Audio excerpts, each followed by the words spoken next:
Hello साथीहरू नमस्ते। मलाई आज बुढोले होइन घुम्न जाऊँ भनेर चाहिँ भन्नुभएको थियो अनि म चाहिँ घुम्न आज कहाँबाट लिएर जान आँट्नुभयो भनेर चाहिँ एकदमै खुसी हुँदै रेडी भएँ। अनि बाहिर एकदमै गर्मी भएको भएर चाहिँ मैले टोपी सोपी लाएर यो विन्ड प्रुफ ज्याकेटहरू लाएर चाहिँ एकदमै रेडी भएँ। अनि बाहिरमा चाहिँ एकदमै बाहिर गर्मी छ नि त, एकदम गर्मी भएको भएर चाहिँ मैले चाहिँ सबै थोक आफ्नो सेफ्टीको लागि टोपी सोपी लायोरी अनि विन्ड प्रुफ ज्याकेट लायोरी चस्मा सस्मा लायोरी एकदम राम्रोसँग चाहिँ टिक्का परेर रेडी भएँ। अनि म रेडी हुँदै त्यो बुढो चाहिँ ठिकै आइपुग्नु भयो। अनि तिमी कहाँ जान आँट्यो कि भन्दै जिस्काउँदैन हुन्थ्यो नि, फेरि म चाहिँ हाँस्दै हाँस्दै हामी चाहिँ गयौँ।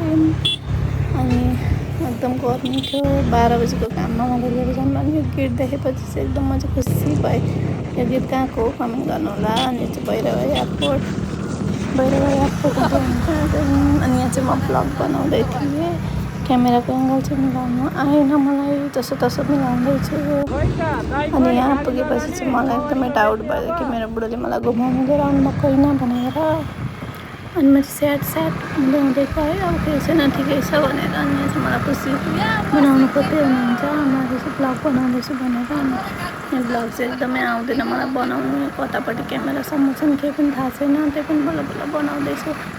अनि हामी जाँदैछौँ, कहाँ लाँदै हुन्छ मलाई पनि थाहा छैन, म कहिले गएको पनि छैन यतातिर। आफ्नो पसलको मार्केटिङको लागि चाहिँ मलाई पनि घुमाउनु लिएर जानुभएको अरे। आफूले बेचेको गाडीहरू चाहिँ देख्दाखेरि चाहिँ एकदमै हामी चाहिँ हेर्दै कहाँसम्म आएछ गाडी भनेर हेर्दै जाँदै थियौँ। अनि एउटा दाइको उसमा घरमा पुग्यौँ, गाडी त्यहीँ बसेर अब सुतिराख्नु भएको छ। हामी गएको त छिटो उठ्नु भने आउनु छिटो पानी खाएर जानु भन्दा हामी चाहिँ गयौँ। तर यस्तो गर्मी भएको थियो, सनस्क्रिन मेरो त एकपट्टिको सनस्क्रिन अर्कोतिर पुगिसकेको थियो, यस्तो गर्मी थियो। 12 बजीको काममा लिएर जानुभएको थियो नि त। यहाँ कसरी बस्छन् नि मान्छेहरू। यो दाइले चाहिँ गएर अत्ता चिसो अनि समोसा लिएर आउनुभएछ कि बिचरा हामी खानु भर्खर खाना खाएर आएको भन्दा पनि मान्नु भएन। अघि नै केही नभनिकन गएर चिसो र समोसा लिएर आउनुहोस्। अनि हामीले चाहिँ एउटा मात्रै खायौँ, आधी खाना खाएर गएको थियौँ, त्यही भएर हो।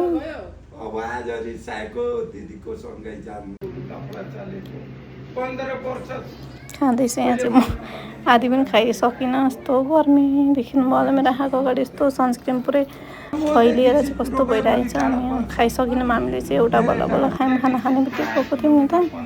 अनि कोक चाहिँ मैले खाएँ मजाले, चिसो एकदमै गर्मी भएको थियो। अब चाहिँ हेर्दै गर्नु होला हामी कहाँ जान्छौँ भनेर। एकदमै गर्मीमा मलाई चाहिँ मार्नै गए जस्तो लाग्यो, यस्तो गर्मी भएको थियो।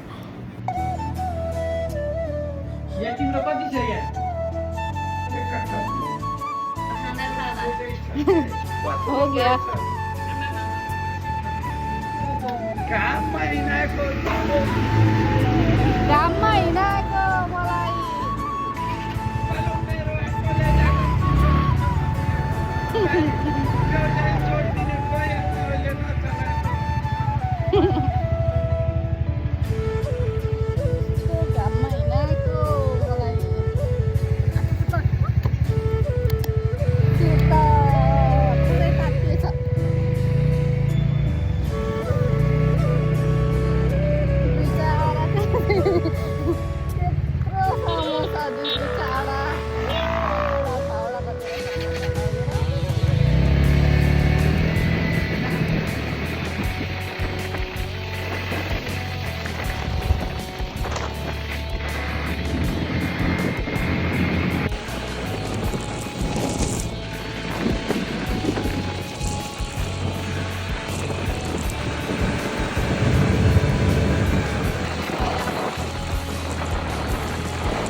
अस्ति हामी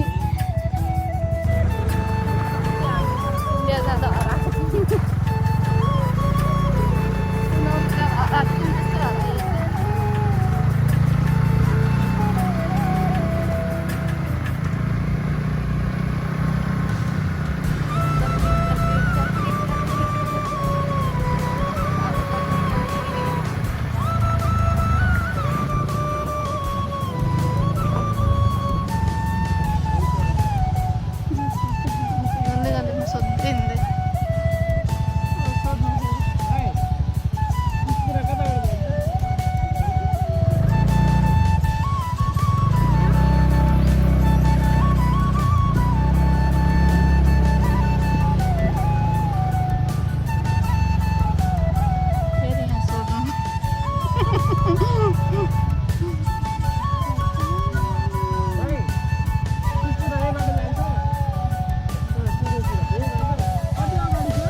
घुमाउनु लिएर आएको कि त्यो हराउनु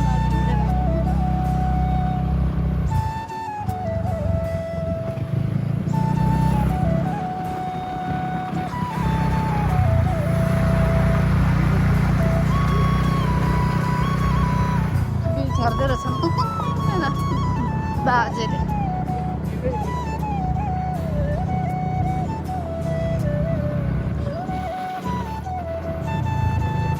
ठाउँमा बाटो छ नि यहाँ रहेछ एउटा दोकान चाहिँ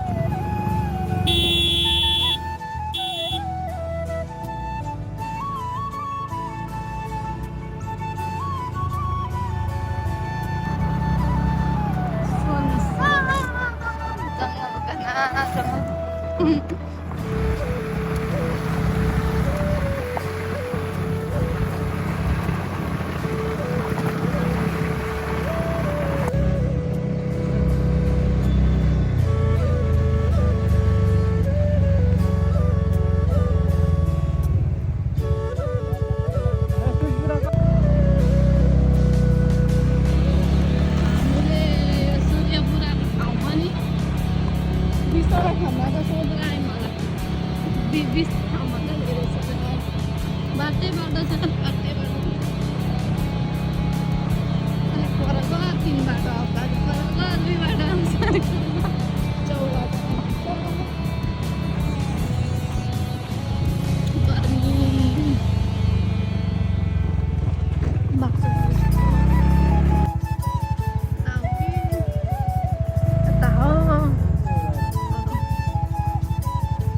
पुरा यही हो यताबाट जाने कति अगाडि छ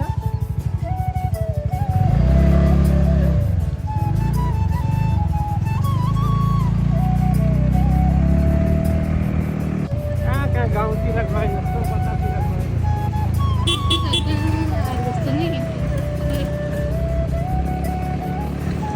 यो यस्तो हेर्दा ओर्दा चाहिँ मलाई चाहिँ इन्डियाको आसाम गए जस्तो लाग्यो क्या घरहरू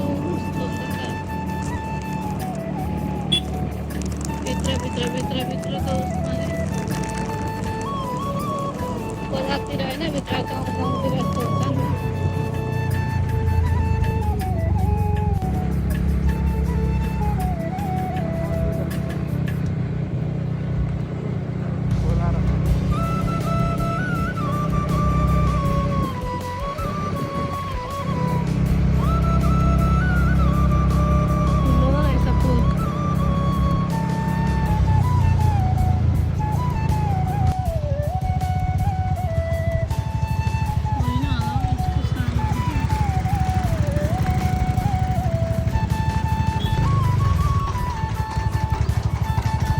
बजार यही हो यहाँ चाहिँ म एकदमै गलिसकेको थिएँ 2 घन्टा 2.5 घन्टा यस्तो स्कुटीमा हिँड्दा म चाहिँ पुरै गलिसकेको थिएँ यहाँ चाहिँ घाम पनि त्यस्तै घाम थियो गर्मी थियो हावा त्यस्तो चलेको नि यहाँ उखुको जुस खाएपछि चाहिँ म खुसी हुँदै आनन्द यति आनन्द भयो त्यो उखुको जुस खाएपछि चाहिँ बल्ल सास आयो मेरो अनि चाहिँ फेरि हामी कहाँ गयौँ, कति राम्रो ठाउँ थियो क्या यहाँ चाहिँ, तर गर्मी थियो, घाम थियो बेसरी। यो चाहिँ लुम्बिनीको गेट हो। लुम्बिनी गेट यताभित्र 1 नम्बर 2 नम्बर भन्ने हुन्छ, जताबाट गए पनि हुन्छ। मलाई चाहिँ यो गेट देखेपछि जाउँ लागेको थियो, तर गर्मीले नजाउँ पनि भएको थियो। अनि फेरि बुढोको उसको लागि गएको थियौँ नि त, अनि त्यहाँदेखि लुम्बिनीदेखि सिधै हामी चाहिँ फेरि कहाँ गयौँ थाहा छैन। यो इन्डिया रहेछ, चाहिँ इन्डियाको गेट रहेछ त्यो चाहिँ। अनि अब ल्याउनु भयो, तँलाई बेचिदिन्छु भन्दै हुनुहुन्थ्यो। अनि लु बेच्नु, म यहीँ बस्छु इन्डियामै भनेर भनेको, तर म बिकिनँ। अनि फेरि हामी आयौँ फर्केर, त्यहाँसम्म पुगेर इन्डिया उता चाहिँ गएनौँ, त्यहाँदेखि उता फर्क्यौँ। अनि त्यतिकै स्कुटीमै 3 घन्टा 4 घन्टा चाहिँ हामी स्कुटीमै कुद्यौँ। यस्तो गलेको थियो नि, म यस्तो गलेको थियो। अनि आउँदा चाहिँ शीतल हावा आइरहेको थियो। त्यहाँदेखि फेरि हेर्नु होला, अब चाहिँ यति नै होला, सक्यो पनि भिडियो पनि थोरै छ।